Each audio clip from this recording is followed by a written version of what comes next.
Карантин басталғалы бері үнемі маска тағып сақтық шараларын ұстанып жүруге міндеттіміз. Талап бәрімізге бірдей. Алайда күн сайын сыртқа боянып шығатын арулар бұл тәртіпке бағынғысы келмейді. Өйткені бір сағат бояған бетіңнің жартысын бетпердемен жауып қоятын болсаң, несіне макияж жасайсың дейді.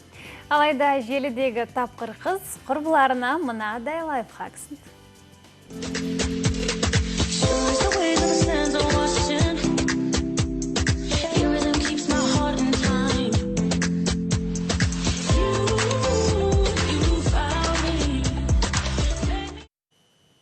Бұл лайфхактың тегізер пайдасы зор секілді, ал әріптесіміз Маржан Нүсіпбек бүгін қандай пайдалы кеңес ұсынады екен?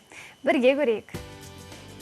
Қайырлы таң көрермендер, біз бүгін мынадай галстукты тез байлауға арналған лайфхактың рас өтірігін тексереміз. Енді бұл егер шын болса, жігіттер үшін таптырмас лайфхактардың бірі деп ойлаймын.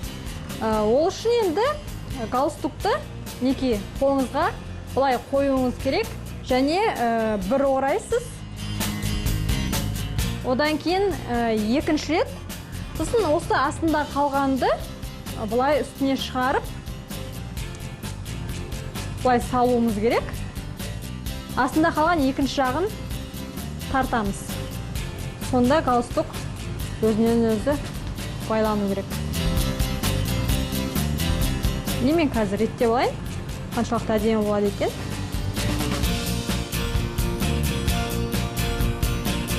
Неке 5 минутқа жеткен жоқ, ары кетсе бір 10 секунд, лайфхакта көрсеткенде шынымен де 5 секундта кеткен шығар. Галстук байланды. Бірінші әдісімізді болдық, енді шешіп, екінші әдісімізде байқап көрейік.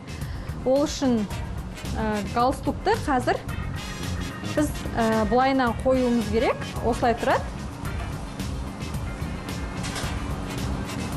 Және мынау бұлай тұрды. Енді одан кейін мына бұрышын алып, бұлай бұрамыз.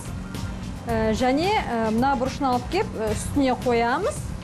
Және мына қалған тілді бұлай ішке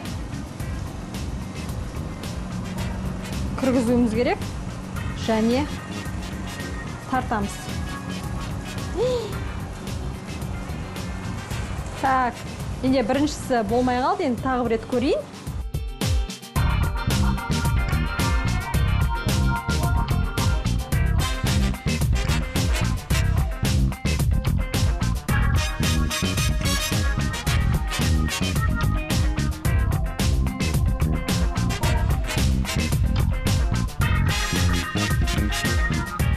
Енді мына екеуін біріктіріп аламыз, және мына бұрышын осылай саламыз, және бұлай тартуымыз керек.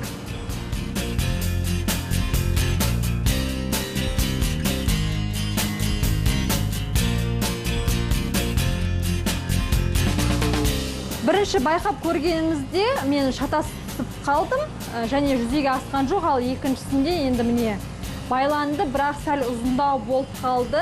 Бірақ енді бұл жігіттер қауымы үшін өте оңай әдістердің бірі деп ойлаймын. Сондықтан асыққан кезде галстукты байлаудың осы әдістерін пайдаланып тұруымызға болады екен.